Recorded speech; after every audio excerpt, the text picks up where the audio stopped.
Gosh, I want to say thank you to all of you for being here tonight with this weather. Um, it really shows how committed you are to your children's education and to the school, and that means a lot to me, so thank you. And I want to thank Dr. Deb Bauer, Father Timothy, Father Jared, and the formation team for putting together such a beautiful moment for adoration. You've never seen me in adoration, but I always have something to say to God. And this time I was just there, and it was really powerful. And I'm just so grateful for everything that He's done, for such a good year, and for all the blessings that happen here in our school, some of which you will hear tonight. And it was just really powerful. So thank you, Deb, for that. God, Timothy, for facilitating that. Okay, it's hard to believe that I'm at the end of my first year as executive director of the Highland School. And it's been a busy year. It's been a busy year, but it's also been a year full of inspiration. I think I've been inspired. And I think I've been inspired by all of you. And I want to explain what I mean by that.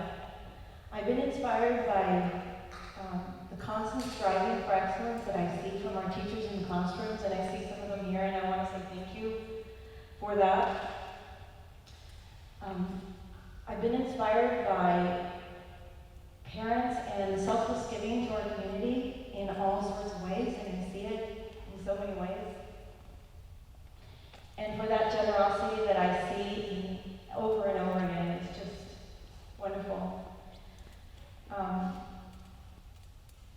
And this work that we do here, this work that is the work of the faculty, the staff, the students, and all of you parents, it's really motivated me and inspired me to really take the school to where it needs to be.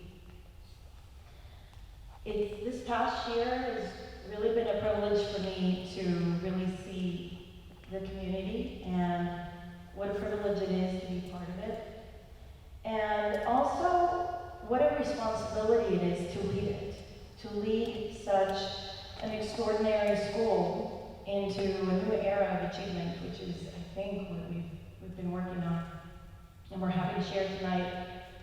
I spent this whole year really diving into all things Highlands that I didn't know before, listening to parents and listening to faculty and staff and weighing all the different perspectives and learning. And as you'll hear a little bit later tonight, we have begun incorporating all these little elements into what the vision and strategy will be for the next few years that we will be pursuing together. And together is actually the key word, because it's going to take every one of us to really work together as a community to really achieve what we want for our children. Okay, I want to tell you a little bit of what we're going to do tonight. In a little bit, I'm going to introduce the leadership team in case you don't know them. And some of them will come up and give you some updates on the different areas.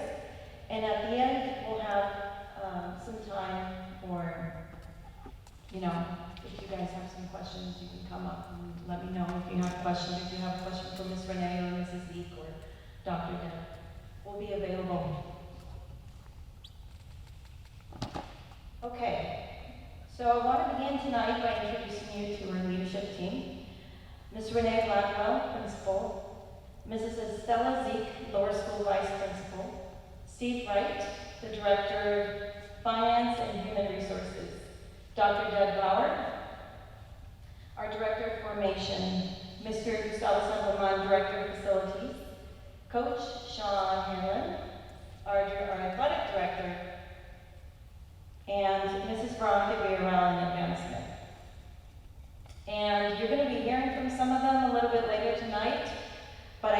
thank them for all the wonderful work that they do every day, and especially for sharing my vision with me, sharing that vision with me on what THS can be. So, thank you.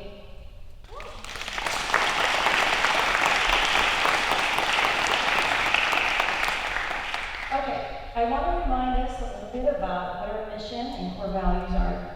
A mission that is really dear to my heart, and core values that we really strive to be very intentional and live out in the classroom and in our extracurricular activities and athletics. I also want to take a moment, and you may not know this because a lot of times I share this in preview mornings and people don't know this, but I want to share that we're part of a network of over 150 schools in 19 countries with over 10 colleges and universities all around the world. And we all share the methodologies and the way that we form and educate our students in the Regnum Christi education model. And I'm really excited about starting to explore some of these international opportunities, especially for our middle school and high school students, so that they can learn, they can serve others, and they can really grow into leaders with a worldview. We are blessed also to be accredited by a number of organizations, and you may know this, but last April we successfully completed our accreditation with the Texas Catholic Conference of Bishops.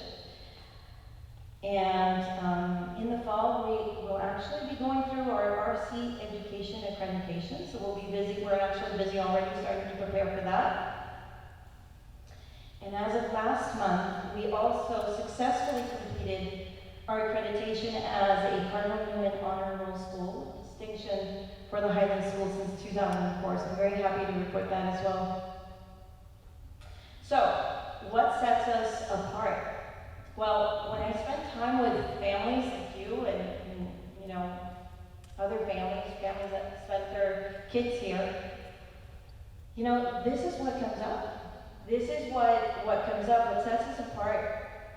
This is what they love.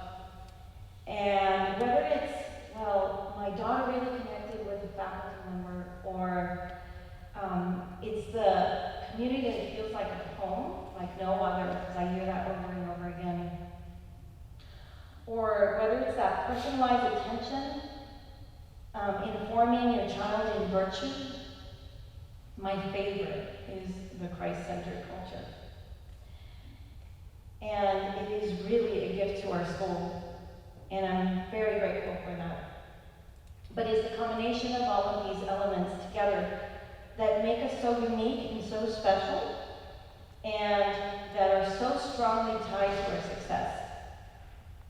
You know, often during preview mornings or during interviews, I get to interview these wonderful families that want to come to our school.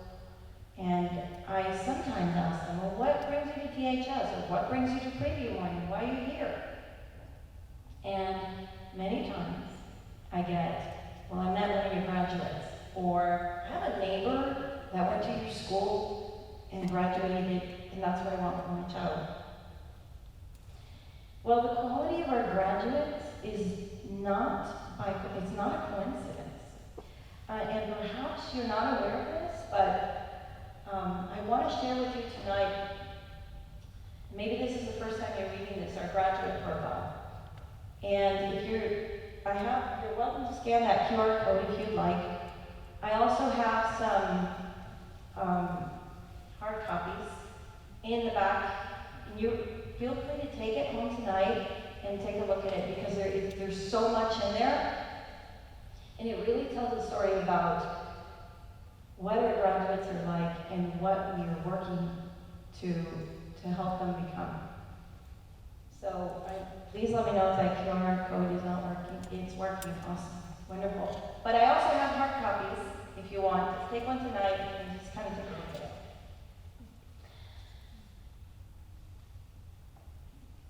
And speaking of our graduates and our college graduates, I also want to share some statistics from our graduating class of 2022. 2022. A group of 30 students that you'll often see here in football games and in musical performances and helping coach basketball teams and volleyball teams, and they're just here, like they don't go away, they're here. And I love that because they continue to feel like THS is their second home.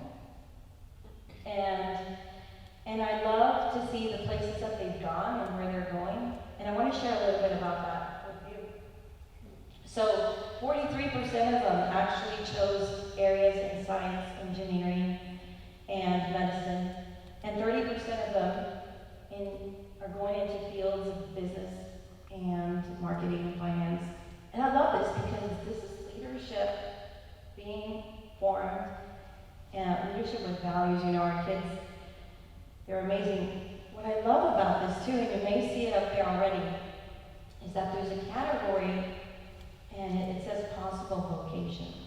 We have 2 of our graduates from last year that are in the process of discerning the vocation. And that's wonderful, but what I love about that is that they found Jesus' calling in the halls of our high school. And that's so beautiful. Our college admissions continue to be very strong, with 100% college acceptance rate and a 100% graduation rate.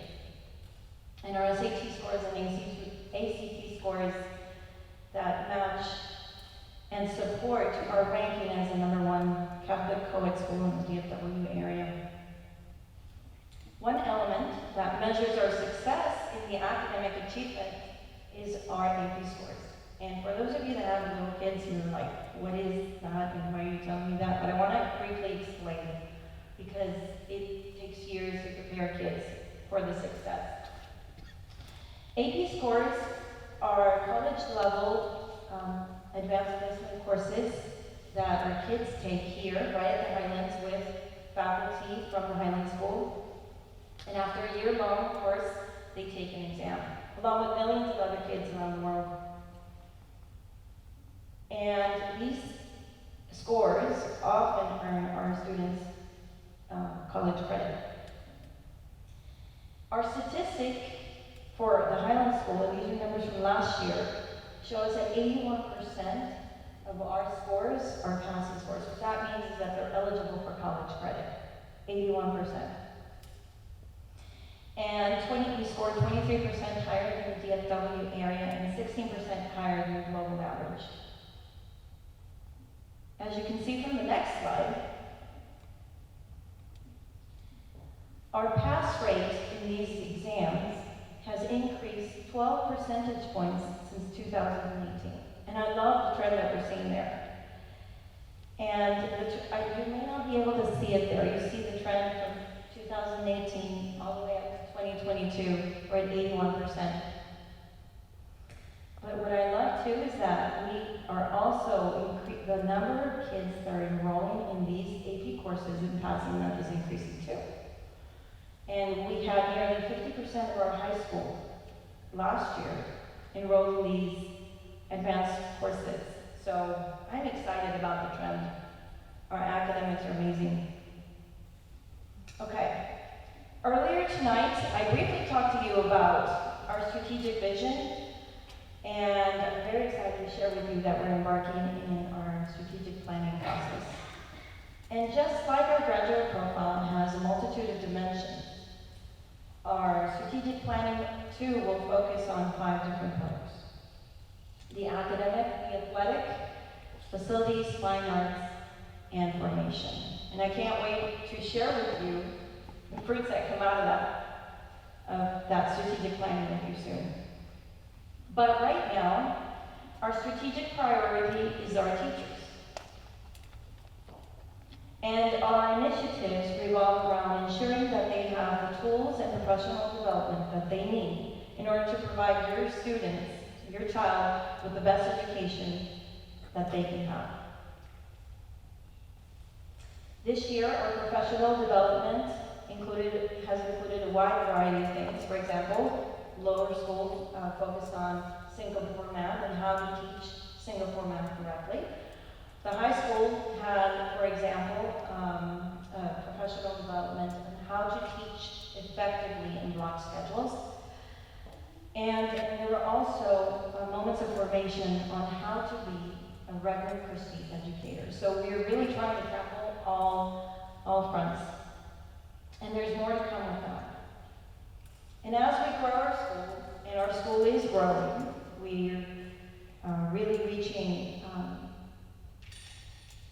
I believe, Veronica, if I'm not mistaken, we're at 83% re-enrollment and growing. So exciting. I want to share that we also have a strategic way of hiring our teachers. As we grow, we want to hire them strategically. It includes a multi-step interview process, but also a demo lesson. We want to see them teach. And we also want to make sure that we are constantly being proactive about our hiring. And we really want to strive to have faculty that are consistently high quality and fully committed to our mission at the Highland School, and and this is key, that fully invest themselves in genuine relationships with our students. Okay, so enough from me. I think you guys want to hear from the rest of the crew. So I want to invite Renee Blackwell, to come up and give you an update on academics and curriculum. Thank you.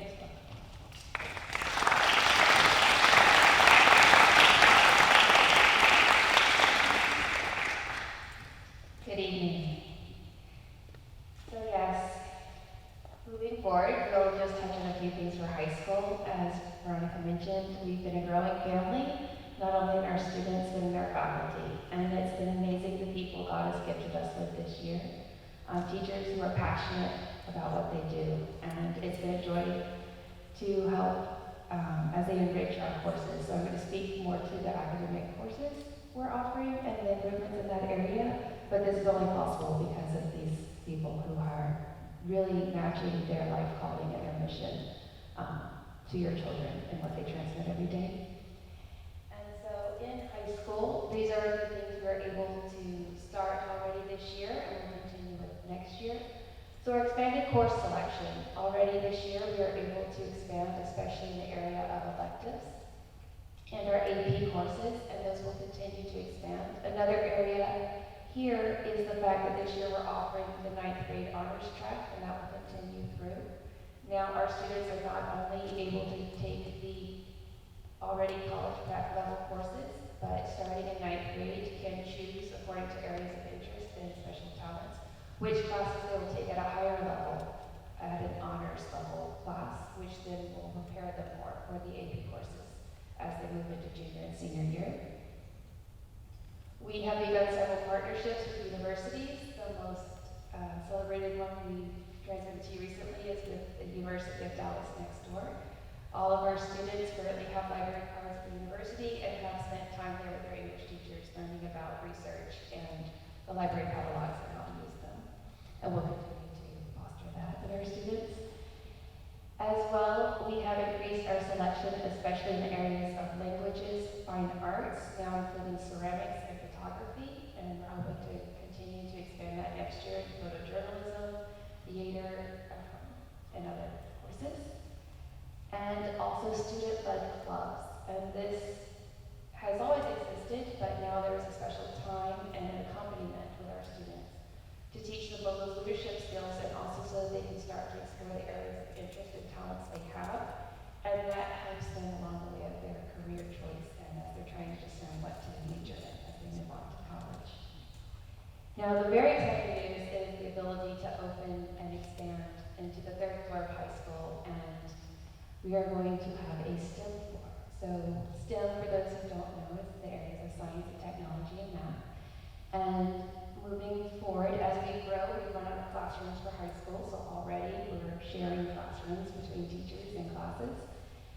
And now, moving up to the 3rd floor, we'll have this special area dedicated with improvements to both our science labs, physics, biology, chemistry, and also moving into the areas of computer science, and maker breaker spaces, and all those exciting things for our high school, and starting to trickle those things down to middle school, as I'll touch on in a moment.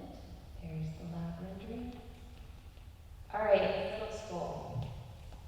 Lots of exciting things also happening in middle school. Overlapping with high school, we have expanded our language program to include Spanish in middle school, and also offering now French in 8th grade. Also in middle school, they have their clubs, but the most exciting improvements this year, I believe, talking to teachers and students, is the remodeled schedule, which allows them 3 classes, a snack break, recess, 3 classes lunch, 2 classes, and we send them home to you now, not starting at 3 without having eaten since 10 in the morning. Also, this has allowed for specific classes in leadership, more formation classes, study skills classes, and other ways to enrich their daily experience at school. The more involved student council has really taken off with their officers, with their planning. We have more middle school social events. They're even adding a dance this semester. Many new initiatives are coming from the students in that area, as well as the very exciting house system. So this has been a beautiful initiative that is thriving in the middle school, where across grades, houses are formed around a particular aspect and virtue, and they have time together to both grow in their intellectual formation, in sporting competitions, in just plain fun sometimes. I mean, you can ask them for some of the weird things that their teachers come up with that they get to do and compete as classes, and then constantly getting class points. Also, individuals who stand out in a particular area of virtue or particular academic achievement will win points for their house. All right, now I will invite up Mrs. Zeke to speak to us about what's happening in lower school.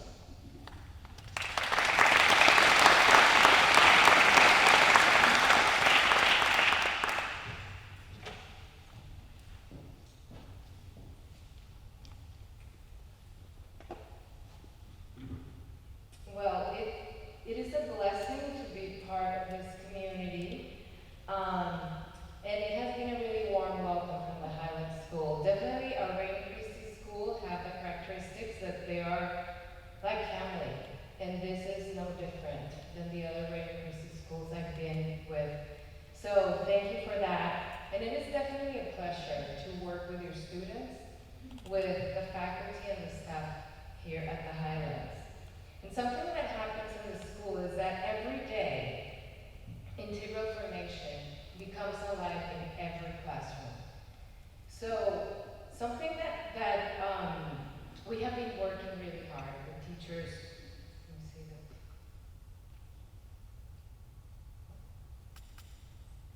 Okay, there we go. So we have been implementing the Rain Christi curriculum, which is a curriculum that has been developed intentionally to support integral formation. This curriculum is used in every Rain Christi schools in the United States. What we have been doing with the teachers is that we have been aligning the standards and benchmarks of our curriculum to the resources that we use with the students. Like Ms. Moreno mentioned before, we're using the Singapore Math, the Logic of English, Nancy Larson, and many other resources.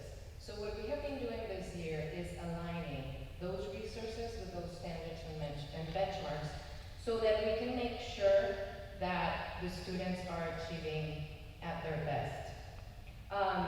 Now, also, one of the principles of the school that Ms. Moreno mentioned is that personalized attention that is so important to us. So in the education world, we call that personal attention, differentiated instruction. That differentiated instruction, the teachers are designing, and this is not only in the lower school, but also in the middle and the high school as well, but they're designing their instruction through dynamic centers and activities so that the students, so that they meet the needs of the students. Some students might need a little bit more challenge, some students need a little slower pace, so that's what the teachers have been doing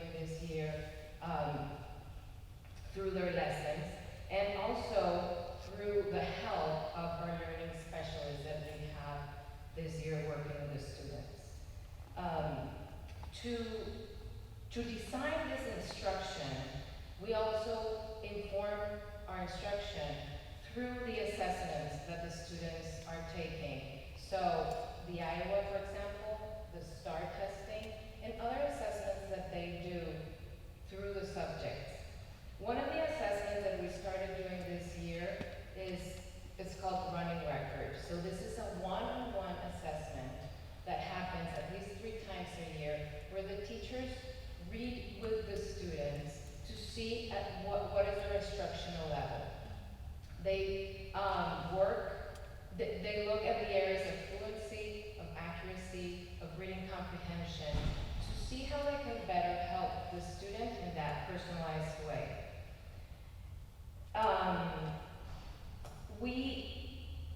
We also worked on communicating this effectively with you with the new template of our report cards, especially in grades kinder through 2nd.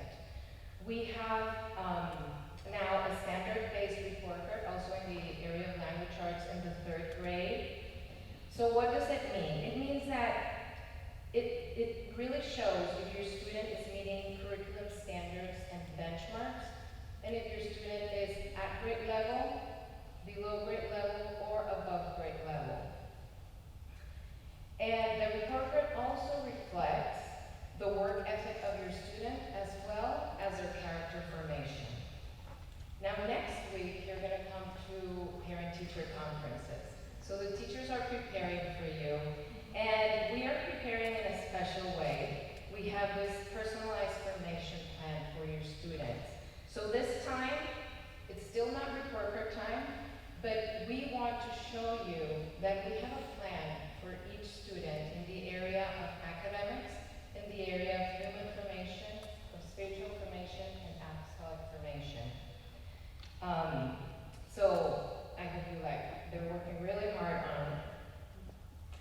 And as we continue this working on our plan of action, we look at the Iowa scores, for example, of this year's and the past years, and our scores place us in the top 25th percentile of the nation.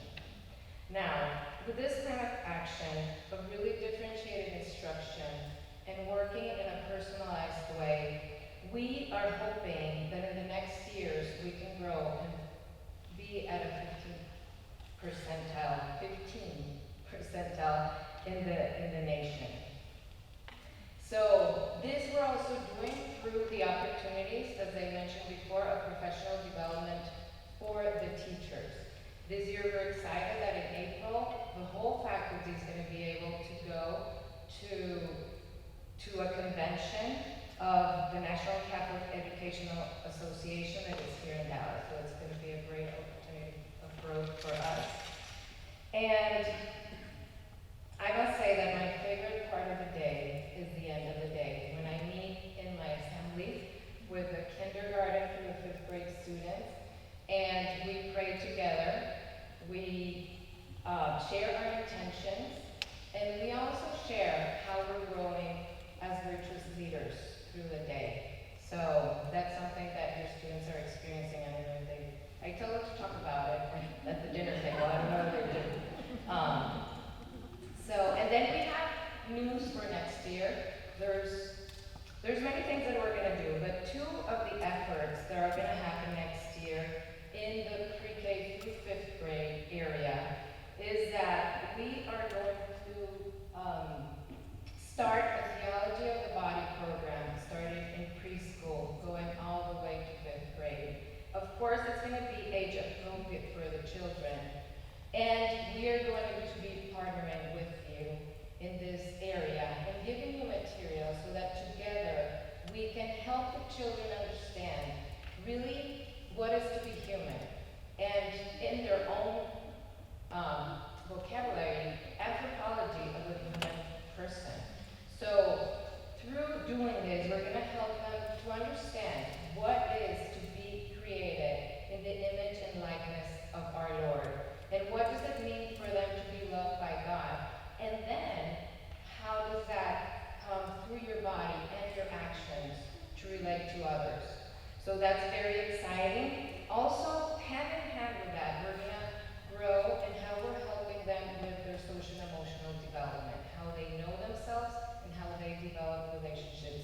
with each other.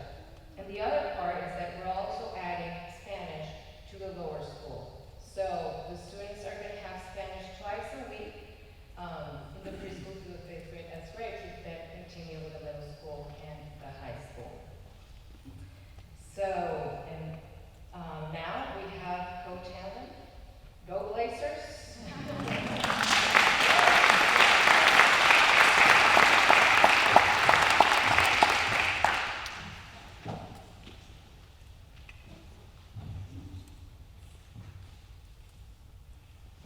Good evening. Semper Altius, always higher. That is the mission for the athletics department here at THS. I've spent my first several months at THS observing and evaluating all aspects of the athletics department. I want to make sure that as an athletics department, we keep what's working and then look for ways to change things that hinder us from growing. As a department, we've definitely had successes in the past. We've had many successful teams at both the middle school and high school level. We even have 5 THS alumni currently playing athletics at the collegiate level. That being said, Semper Altius, always high. I am committed to bringing all of our programs higher. So what does that look like? It means elevating our programs, our volleyball program, our football program, our basketball program, our soccer program, all of those. We're going to do that in 3 main areas. We want to elevate our programs in commitment. Some of those of you that have high school students know that I've instituted a new grading and attendance policy for our high school kids. That this is seeking to help change the culture of our programs to increase commitment among our athletes. Second area looking to elevate is competitiveness. Now, I will say this, that our success will never solely be defined by wins and losses, because the lessons learned through athletics are such valuable life lessons. That being said, I really like to win. There are several ways that we're going to look to increase our competitiveness. First of all is our coaching staff. Our kids spend a tremendous amount of time with our coaches. I know for myself, growing up, the people I saw most often, other than my family, were my coaches. I'd spend a couple hours a day with those coaches, and so I understand the value of a good coach. So that being said, we're continually looking to add to our staff in both quality and quantity. The things that I look for in a coach is formation first. We have to get this part right. It's too important to miss. We want coaches in place that not just model Christ-like behavior, but challenge our athletes to be their best. We want our coaches to be committed to coaching excellence in all areas for our athletes. We also look for expertise in our coaches. We expect our coaches to continue learning in their areas that they coach. Just as teachers do continuing education, so do our coaches, because we're always looking to get our knowledge level, looking for new drills, new techniques to increase our repertoire. Looking to increase our competitiveness through encouraging increased participation so we can help to form JV teams at the high school level. Doing this will really help us prepare our future varsity teams while increasing the amount of meaningful playing time that each athlete can have. Another way we're looking to increase competitiveness is preparing for the future. We're going to be doing a number of different skills clinics coming up this spring. These will be conducted by our THS varsity coaches, as well as other coaches from outside who are seasoned veterans with expertise in their areas. We're also looking to increase sports-specific training opportunities as we get ready for next year. The third area that we're looking to elevate our program is in our image and perception, both internally and externally. A lot of this comes down to branding. You may have seen, I'm trying to create a consistent looking, quality, uniform standard within our programs. I'm a big believer in look good, feel good, play good. Uniform replacement and upgrade schedule is already begun. All of our basketball teams this year have been a part of that. We're trying to create a brand that will excite the kids, excite other kids to want to come to THS, and also looking at upgrading the look of THS athletics, elevating the visual impact of our contests. And that has a lot of different areas of it, and I'll go into more of that when I have my athletics meeting. But there is much to be excited about regarding the future of THS athletics. So please be on the lookout for an athletics meeting coming up in the next month or so. We're going to discuss these items in a little bit more detail as we prepare for next school year and learn more about ways to plug in to help us raise money for THS athletics. So thank you very much. And at this time, I'd like to welcome Dr. Deb Bauer.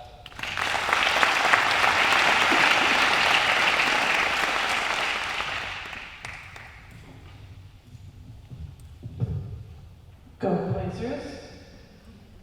Okay, I get the fun conversation. Okay, I appreciate all these people, but let's face it, formation is the best. We're not perfect, but we're the best. Okay, glad we have that clear. I just feel blessed to be part of this institution.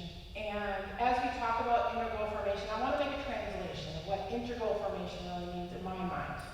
And that means integral means the whole person.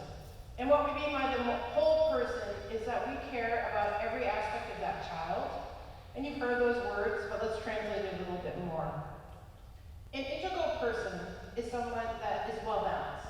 So you can be an amazing Olympic athlete, you can be an opera singer, you could be a world-class famous actor or actress, but you can be a moral wretch, a train wreck.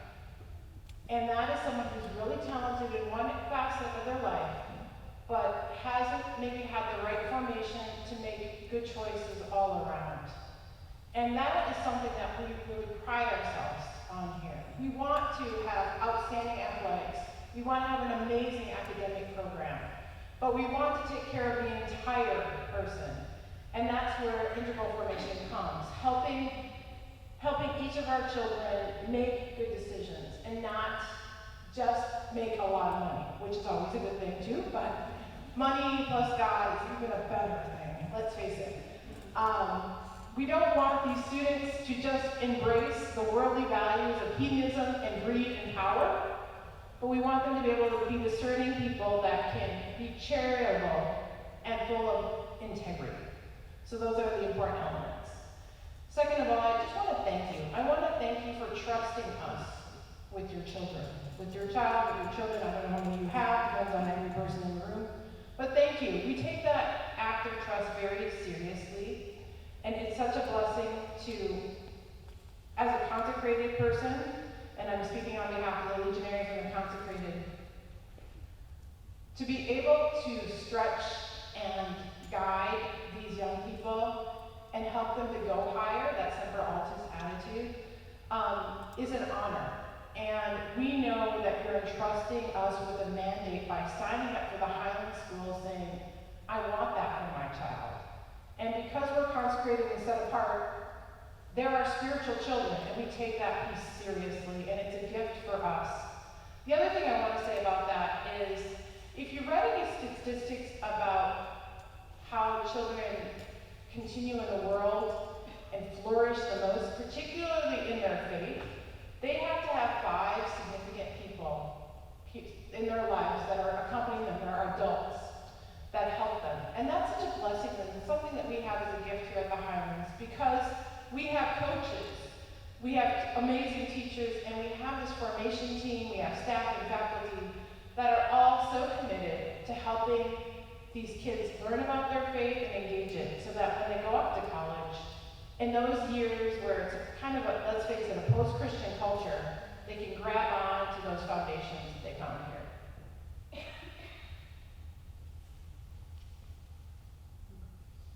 So we have more happy, smiling faces here, and I wanted to just share the sense that we're in this together, that we're working to build a culture, and that culture is one where we don't want to make our students ruthless and deceitful, but we want them to learn qualities of trust and care. And I want to give an example of that. I had the blessing of working with 4th graders, so Mr. Zeke's class, and we had an adoration period. And during that adoration, those of you that were there, our by formation team, I wasn't the best supervisor of all times. But I decided to let them like kind of have free reign in the chapel because I'm like, you know, they need to get close to Jesus. So I basically said, you can go anywhere in the chapel you want. Like if you want to get close on, like not on the altar, but you know, standing in front of him, kneeling. So I had kids, right, let's say this is the altar, I had kids right here, beautiful. You could see they were like, one was trying to really be really holy, so I'm like, he wants to be as saint as clear, he had his hands full, and he's like, and I'm like, let's see how long this lasts. And so then we had a couple sitting in the server seats, and one of them was particularly hyperactive, and I should have known by the way he was rocking in the chair, that eventually the chair fell over, right? And I thought to myself, good Lord, I am the formation director, and this child is not on the floor, it's flat. Yeah, I mean, he was fine. But what was beautiful, and while I tell you that story, not to scandalize you, he was fine. But what was so beautiful is that every kid in that room, in that chapel, that saw him fall, came rushing over like EMTs to make sure he was okay. And I was like, where am I? I went to public school, okay? So I was like, these kids care so much about their classmate that they wanted to make sure he was okay. Instead of pointing at him and being like, oh, that was really funny, they just wanted to care. And for me, that was impressive. As everything got more settled, I mean, I was the one like laughing in my like pew, thinking, did that just happen? But the way these students just care and love each other is an example of who they are. And I bring that up because we want to take that care and that example and take it outward as well. And so we help our students not only receive the sacraments, retreats, formation, we want them to go out and give that. And that's in our apostolic projects, our missions, just different ways they can go out and serve. And that's just maybe a little commercial for family missions that will be coming up in Holy Week that everyone can get involved in. We also, as you know, have this element of Christ-centeredness, which is really the linchpin of the school. It's where we want each child to meet Christ personally. And that Christ-centeredness means, another translation, is that we live with his criteria, with a heart like his, that we choose love. And that also is not very attractive in the world because, you know, it's every person for themselves, like every man for himself, every student for themselves. But we want our children, your child, to be a person of integrity, of perseverance, of kindness, of fortitude, of love, not marshmallows in a world that's full of entitlement, greed, hedonism. But we want each child to be able, by the time they get out of here, to stand on their own 2 feet, to make good decisions, and to stand strong for what is right. What the future has in store for the formation here at the Highlands is those last 3 points. We're going to be putting together for the future a leadership program that's going to go from K to 12. And we're using a few national programs. One is called, we're looking into them right now, one is called Leader in Me, and the other is Habitudes. They're programs that are fostering leadership skills, and we're going to pair that with the beautiful formation and the sacraments. We're going to sort of baptize those leadership programs with the gospel values and the sacraments, and bring that really to life with your children, learning more about how to stand up, be good speakers, all the qualities of servant leadership, and all that it entails. We also have navigating technology as one of our points, because let's face it, our children are living a social experiment that you and I didn't have when we were their age. This is the first time this is happening, and so we are dedicated to being able to help tool you and them with navigating that. But we have to do that together, folks, because it's a big chore and we're figuring it out together, but we want to support you in that. And lastly, we have this thing called the Parent Ambassador Program. And if you notice in our mission, it says partnering with parents. And we've recognized that we can get great formation in the classroom and in the school, but then we send them off to you. And that's an experiment in itself. So we're trusting that you're doing some good things at home. And when I get up and I get formation to middle school and high school parents, I say, no cussing, okay? I don't want that at home. Like, we don't do that at school, we don't do that at home. But seriously, what the Parent Ambassador Program is it's a group of parents that have come together, first of all, to pray for the school, and to be a support for families in the school. And this program is just getting off the ground, but they're going to be connected with different class levels. And they're going to offer support for those families to feel community, to feel part of the mission of the school, to know what the mission is, to find a safe place, to maybe talk through problems or just be, and to feel supported. Let's face it, there's no manual for parenting. If you find one that's perfect, let us know. Probably the Bible is the best manual y'all can have. But we need each other, and that community aspect is essential for making that happen. So I just want to thank you for, again, trusting your children with us, especially this crazy one when she's, has adoration. You think that's a safe sport, like it's not a sport, it's a safe place, but, God can just put people out, literally, in the spirit. So I just want to thank you, and I'm going to let our friend Steve Wright come up and talk to us about finances and HR.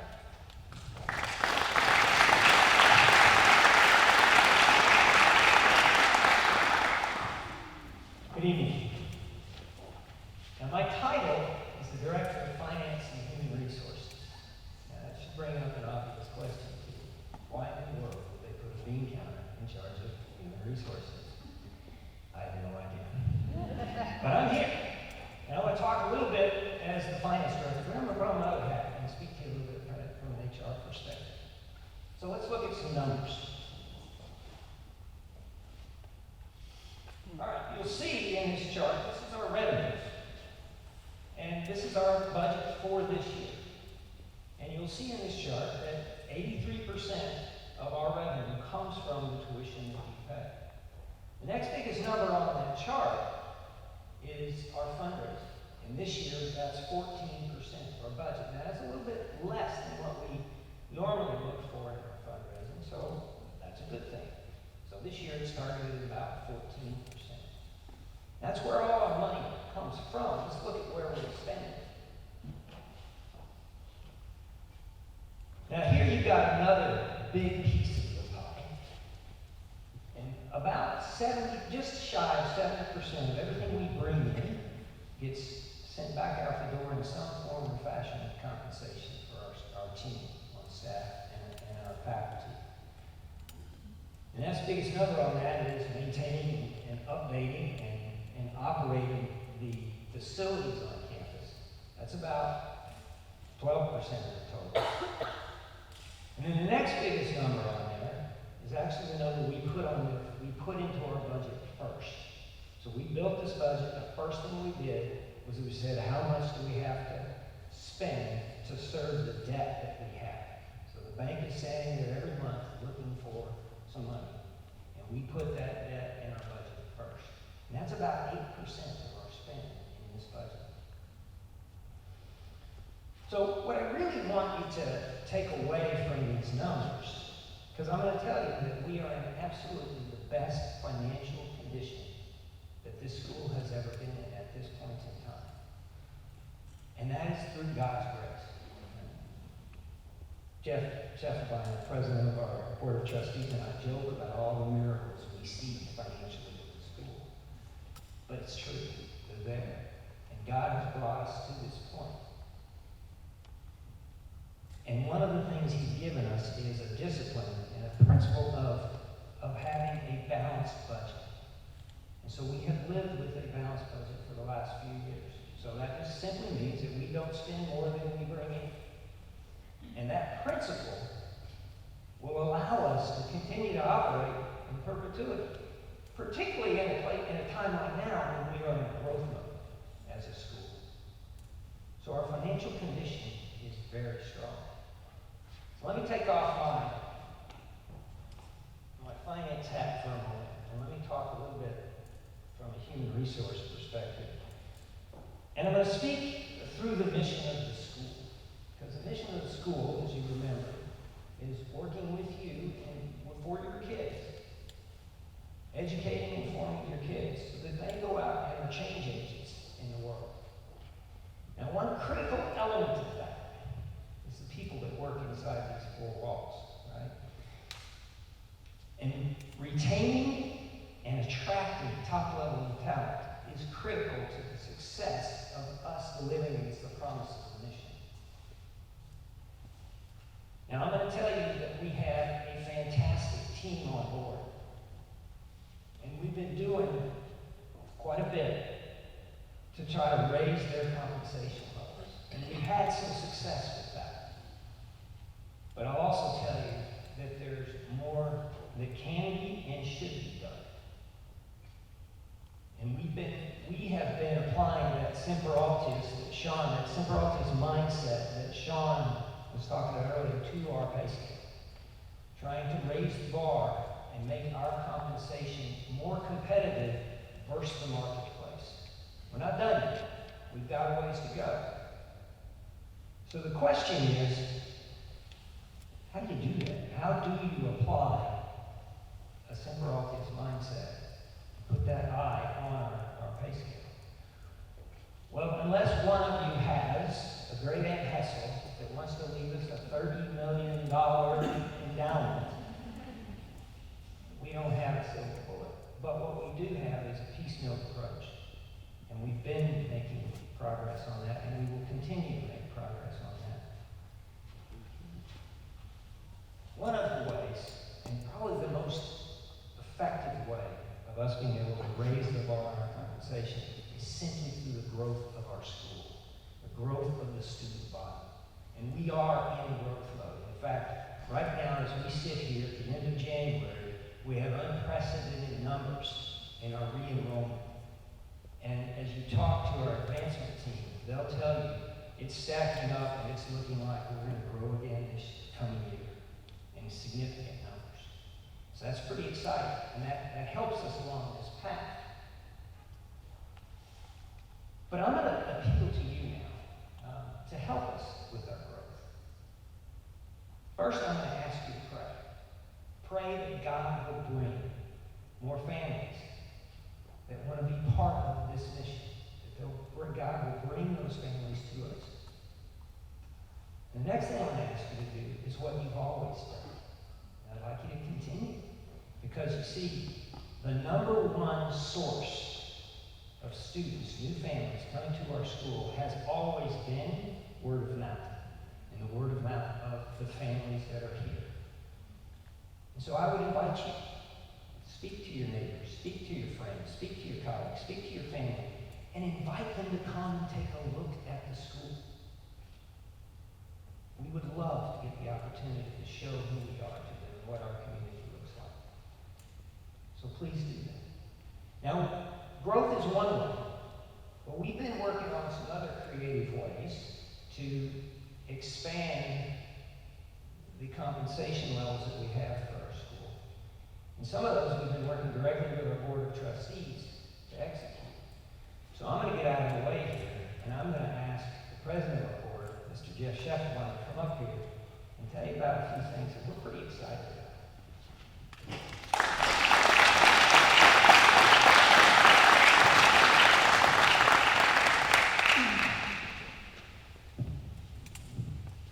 Good evening. I don't often have notes. That means this is serious. Really humbled tonight that I get the chance to share some really great news about our school and some updates with you. First, though, I'd be remiss if I didn't take the time out to point out some of our board members that are here tonight. In case you don't know some of these people and want to put a face with the name. So if I call out a board member, please at least just stand so we can put those two together. We're here, in fact, most of them.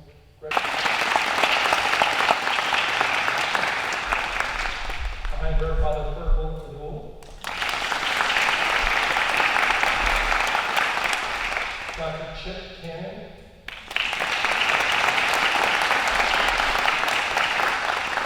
Jessica Creel. And God, please name your second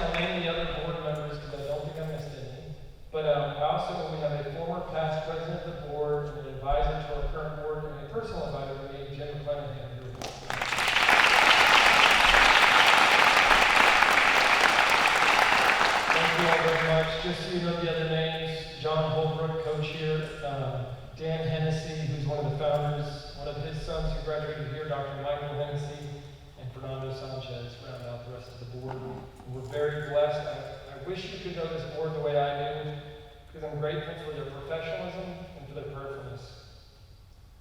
When I joined this board 3 years ago, we were coming out of a pretty difficult period. Our enrollment was down, our expenses had gone up, and we had 2 very big outstanding debts that required these monthly payments that just limited everything we could do. You got to see that map earlier showing that we're part of Raymond Christie Education, this whole network of schools. One of those 2 debts was actually between us and the Legionaries. So the Legion had a debt with us, and 2 years ago, by the grace of God, that debt was forgiven, and we were able to take that off the books. The other debt, though, was much larger, because that lender was a commercial bank. You already saw from Steve the significant impact that debt has on our budget. For those of you who don't know, it was about this time last year that our board made a pretty big change to the structure of our school. We moved from having a headmaster model to then having an executive director and principal model. It's a pretty important background for this story, though, because we were so blessed to have Ms. Veronica Moreno and Ms. Renee Blackwell, who are ready, willing, and able to step into these newly formed roles 48 hours after the board had gone through all of our decision-making, right in the middle of the spring semester. With these leaders in place, we were able to have a great gala, a very favorable visit from our accreditation of the Texas Conference of Catholic Bishops, and a turnaround really in our enrollment that put the school back on track. It's pretty amazing. But why is that so important? That positive momentum in all those areas and all the stuff that you've been hearing allowed the board to shift again, to no longer have to act as a managing board, to become instead the desired state that we had, which was a governing board, meaning that we got out of the daily minutia of the school and running the school, and we let that be the job of Ms. Moreno and her team, so that we could focus instead on the strategic plans of the school, the overall health of the school, and the long-term financial stability. Remember, we still have over $3.3 million in debt. At the start of last summer, several of us met one morning for a private adoration where we spent time in front of the Blessed Sacrament, just as a few of us did earlier tonight at the chapel. In that prayer, we asked for God's divine providence and guidance as we launched a formal campaign to try to eliminate our debt. It was really special because within a few months, there was over $2 million of committed funds to help pay out this debt. The early commitments came from benefactors who believed that their donations were part of answering God's call in their life to support the school's mission, each of them reflecting specifically about how this school had changed their kids' lives and changed their own lives forever. For many, including one benefactor who actually pledged $1 million, these commitments were among the largest they had ever made, but each of them talked about returning to the Lord what is His. As the summer was ending, we had really good momentum, but we still had over $1.3 million needed to commit so we could pay off this debt. I want you to know we were moving slowly. That's because even if the debt was eliminated, we still were going to have some sort of fundraising in our budget. And if we moved too quickly, we were afraid we might deplete all the available sources of funding. And then we just find ourselves in need of borrowing money. In other words, as we've already heard, our budget requires some ongoing fundraising with or without the debt. But while it's often unpredictable, we should never be surprised that God answers our prayers in His way rather than ours. This fall, we were blessed to learn that the head of a private family foundation felt called to retire the entire Highlands debt in one big move. The proposed solution was unheard of in the banking world, and soon this family's charitable trust had assembled a team of lawyers and bankers to purchase our debt and remove the school's debt servicing burden permanently. Which the transaction costs and all the plethora of fees involved is totaled a $3.5 million transaction. We were told explicitly by our bankers that this wasn't going to be possible. But with God, anything is possible. As of January 2023, just 2 weeks ago, the debt service and needs of the Highland School have been completely eliminated.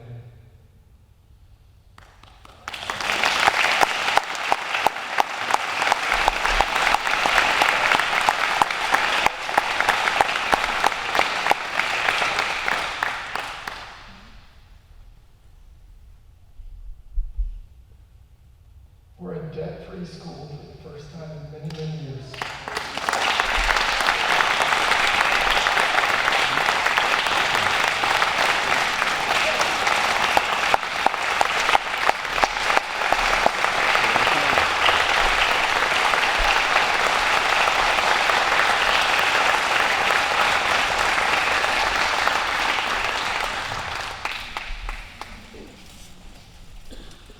While the family behind this foundation wishes to remain anonymous, I'd like to take a moment for each of us, just in our hearts, in a moment of prayer, to just say thank you for the generous act of this family.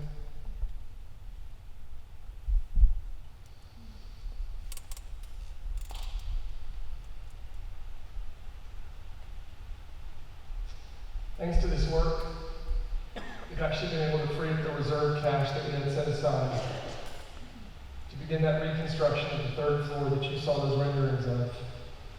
This family also committed to help pay for a full-time grant writer so that we can have the people in the school focus on taking care of our kids while somebody else took care of writing grants and raising money. The reins of change are happening right now.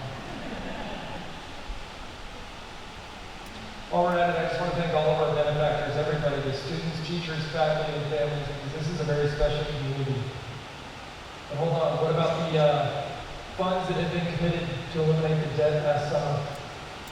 Well, during the months of February and March, those funds are going to be used to establish 2 different investment vehicles for the school's long-term health.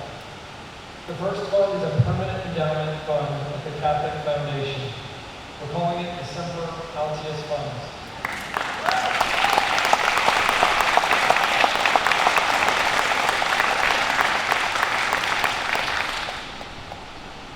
So part of the seed money that's going to be used to contribute to this endowment when it opens comes from one of the original families who parked that money here waiting for this moment, the Esteve family, who helped to purchase this land and said that when we were debt-free, this several $100,000 of theirs would be used to create an endowment. So we will have them here over Holy Week to honor them as well.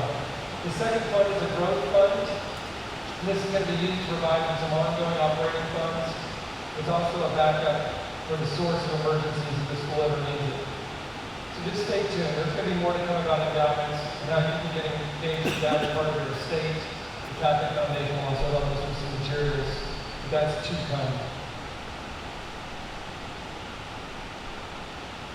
I have more written there, and I'm going to read it to you in a second, but I want you to know that night, or that morning of adoration, when we focused on this debt and asked really for the Sacred Heart of Jesus Christ to protect the school, every one of us left that just with tears streaming down our face, each of us experiencing our own miracle in that moment. And I can't believe I get a chance to stand up here with Dawn. And that was June, and this is February. I've shared a lot with you, but I want to finish with 2 more things. First, this is a very momentous time in our school's history. It was also an opportunity for every one of us to become more engaged, connected, more supportive, and more prayerful. Please remember what I shared earlier about our expenses. We definitely still need people to contribute and to buy things at the gala and to be a part of these events. We're going to keep working on both sides of this equation, tuition and fees, and then costs, so that we can eventually relieve the fundraising burden from the school. But for now, we actually still need to have a good gala. You can help with volunteering your time, financial donations, and really, you've already heard it, the very best thing you can do is be a walking advertisement for what's so special about the Highland School, so we can continue to bring in the families that want to be in a place like this. And second, we have so much to be proud of, but I want to say there's a lot of work to do. This formation we keep talking about, this whole person approach, the intellectual, human, spiritual, and apostolic development of our kids, means that we have to become a world-class institution in every single aspect of our school. That includes faith and fine arts, and athletics and facilities, and our faculty, and our extracurriculars, and it especially includes our education. But we get there by staying committed, and our board and our faculty are committed to reaching that. We want to do it with you as we partner together. I'm about to bring up Father Jared, and I'm going to walk off here and just say God bless you and thank you.